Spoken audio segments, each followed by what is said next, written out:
बांग्लादेश में शेख हसीना सरकार के तख्ता पलट के बाद से अंतरिम सरकार के गठन पर मुहर लग गई है। राष्ट्रपति भवन में हुई बैठक में नोबेल पुरस्कार विजेता मोहम्मद यूनुस को अंतरिम सरकार की बागडोर सौंपने का फैसला हुआ है।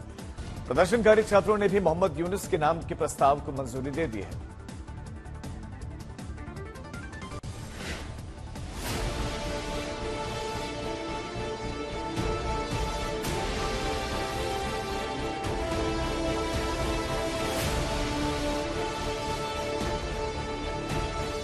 हिंसा की आग में जल रहे बांग्लादेश में अब अंतरिम सरकार का गठन होने जा रहा है।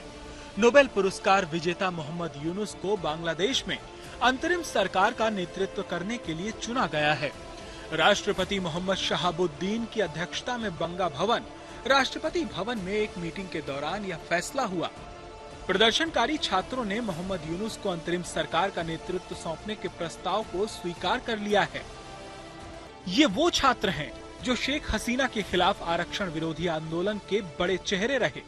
इसमें नाहिद इस्लाम सबसे बड़ा नाम है, जिनकी मांग के बाद यूनुस को बांग्लादेश का नेतृत्व सौंपा जा रहा है।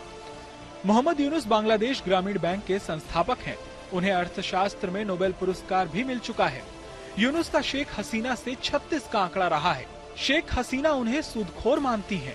वहीं मोहम्मद यूनुस शेख हसीना को बांग्लादेश में लोकतंत्र का कातिल बताते हैं। बांग्लादेश में भारत विरोधी भावनाएं भड़काने में मोहम्मद यूनुस का भी हाथ माना जाता है, जो शेख हसीना को भारत की कथित शह को बांग्लादेश में लोकतंत्र की हत्या की एक बड़ी वजह मानते हैं। बांग्लादेश में परंपरा रही है कि ऐसे हालात में देश के चीफ जस्टिस को देश चलाने की जिम्मेदारी मिलती है, लेकिन इस बार नोबेल पुरस्कार विजेता डॉक्टर मोहम्मद यूनुस के नेतृत्व में अंतरिम सरकार की रूपरेखा की घोषणा की गई। बांग्लादेश की सेना ने निगरानी एजेंसी से हसीना समर्थक एक प्रमुख जनरल को बर्खास्त करने तथा अन्य महत्वपूर्ण पदों में फेरबदल की घोषणा की है। ब्यूरो रिपोर्ट, आज तक।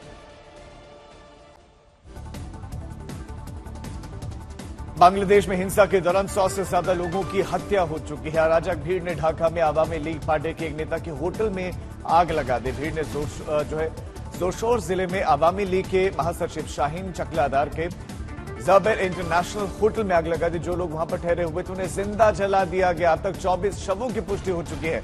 होटल स्टाफ ने आशंका जाहिर की है कि मलबे में अभी तो और शव दबे हो सकते हैं। मृतकों में एक इंडोनेशियाई नागरिक भी शामिल है। मीडिया रिपोर्ट्स के मुताबिक बेकाबू भीड़ ने होटल के बेसमेंट में आग लगाई, जो कि ऊपरी मंजिल तक जा पहुंचे। इस बीच में पुलिस पर हमले की सूरत में पुलिस ने अभी काम करने से मना कर दिया है। आवामी लीग के नेताओं के घर, दुकान, दफ्तर में अराजक भीड़ पहुंच रही है और निशाने पर ले रही है। बांग्लादेश में तख्ता पलट के बाद से हिंसा और आगजनी के बीच में उपद्रवी अल्पसंख्यक हिंदुओं को निशाना बना रहे हैं। बांग्लादेश के हिंदू मंदिरों को निशाना बनाकर हमला किए गए हैं। हिंदुओं की दुकानों पर उपद्रवियों ने हमला कर दिया। बांग्लादेशी मीडिया का दावा है कि लगभग 27 जिलों में ऐसे हमले हुए हैं, जहां पर हिंदू समुदाय के लोग टारगेट किए जा रहे हैं। सूत्रों के मुताबिक बांग्लादेश में 4 मंदिरों में तोड़फोड़ की गई। बांग्लादेश के मेहरपुर में भीड़ ने मंदिर पर हमला किया। बांग्लादेश में सबसे बड़ा हमला इस्कॉन मंदिर में हुआ।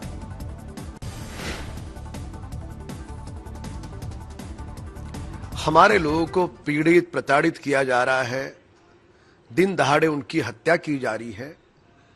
हमारी आस्था, हमारे मंदिर तोड़े जा रहे हैं। उद्धव ठाकरे की चुप्पी का क्या कारण है?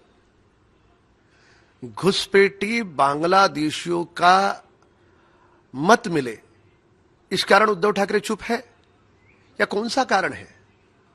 क्या यही उनका हिंदुत्व है? ये सब बहुत ही दुर्भाग्यपूर्ण है, लेकिन उससे ज्यादा दुर्भाग्यपूर्ण है कि हमारे केंद्र की जो भारतीय जनता पार्टी की सरकार, जो अपने आप को बहुत बड़ा हिंदूवादी कहती है, वो क्या कर रही है? जो हमारे विदेश मंत्री हैं वो क्या कर रहे हैं? याद रखना कि अगर हमारे हिंदू भाई बहनों को बांग्लादेश में तकलीफ हो रही है, तो हमारे भारत देश में अगर एक भी बांग्लादेशी रहते हैं, एक भी घुसपैठी रोहिंग्या रहते हैं, तो इनको भी यहां से भागना पड़ेगा। सरकार को तुरंत कार्रवाई करनी चाहिए तत्काल प्रभाव से। बांग्लादेश के पूर्व पीएम शेख हसीना अभी भारत में है, लेकिन वो कब तक यहां पर रहेंगी ये कहना भी मुश्किल है। ऐसे में उनके पास पहला विकल्प लंदन का है। अगर ब्रिटेन में शरण नहीं मिलती तो फिर हसीना की टीम अन्य मुल्क के विकल्प की तलाश कर रहे हैं, लेकिन उम्मीद की जा रही है कि वो यूरोप के ही किसी एक देश को चुनेंगे। सूत्रों की माने तो हसीना भारत से लंदन जाने वाली थी, लेकिन ब्रिटिश सरकार की ओर से यह कहा गया कि उन्हें ब्रिटेन में किसी भी संभावित जांच के खिलाफ कानूनी सुरक्षा नहीं मिल सकती है। जबकि हसीना सेफ्टी की गारंटी चाहती है। मंगलवार को सर्वदलीय बैठक में विदेश मंत्री एस जयशंकर ने कहा कि शेख हसीना सदमे में है। सरकार बात करने से पहले उन्हें कुछ समय दे रही है, वो भविष्य को लेकर खुद फैसला लेंगे।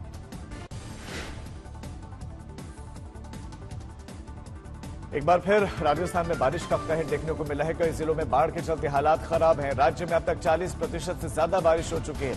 टोंक और पाली में तो हालात बदतर हैं। सड़कें समंदर में तब्दील हैं। लोग बहते यहां दिखाई दे रहे हैं। बांध ओवरफ्लो हो गए हैं। झरने ऐसे बह रहे हैं कि पानी की आवाज दहला रही है।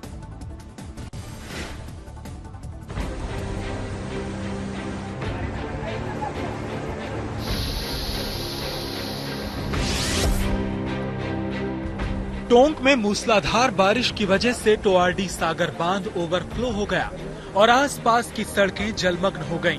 खतरा भांपे बगैर ही रोडवेज बस ड्राइवर ने बस रोड पर उतार दी और सैलाब में फंस गया।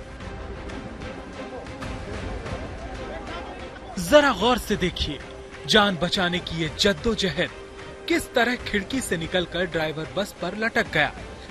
हादसा रात करीब 2:30 बजे हुआ। करीब 2 घंटे तक ड्राइवर बस पर लटका रहा। करीब 4 बजे एसडीआरएफ की टीम मौके पर पहुंची, लेकिन ड्राइवर को बचाने की तमाम कोशिशें नाकाम हो गई। ड्राइवर को लाइफ ट्यूब के अंदर कूदना था, लेकिन चूक गया।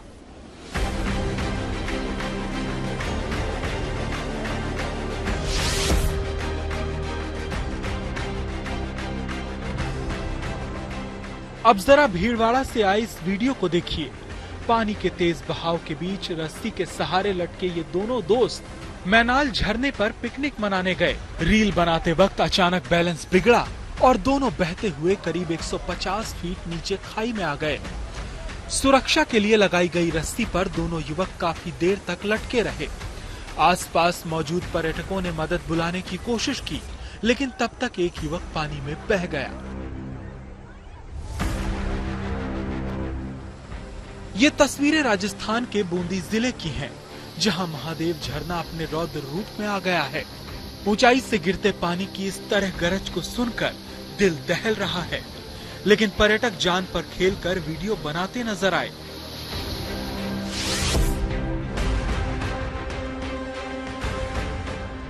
पाली में तो सड़कों पर समंदर बह रहा है, और वो भी इतनी रफ्तार से कि सड़क पर चलना तो दूर, खड़े रहना भी मुश्किल हो गया है।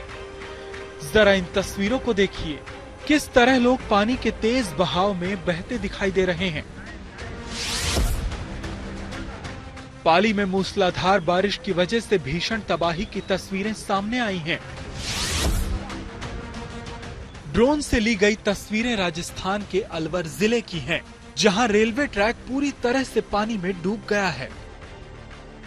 जोधपुर और पाली में लगातार हो रही बारिश की वजह से रोहट पाली केरला रेलवे रूट पर करीब 1 किलोमीटर ट्रैक पानी में डूब चुका है, जिसकी वजह से कुछ ट्रेनों का रूट बदल दिया गया, जबकि कुछ रद्द करनी पड़ी। ब्यूरो रिपोर्ट, आज तक।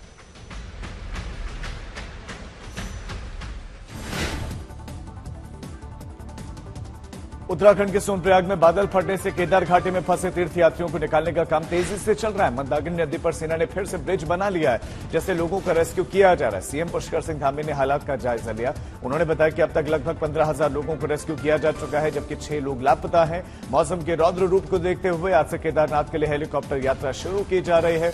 1 हफ्ते में पैदल यात्रा भी शुरू होने की उम्मीद है। हेली यात्रा में सरकार 25% छूट देगी।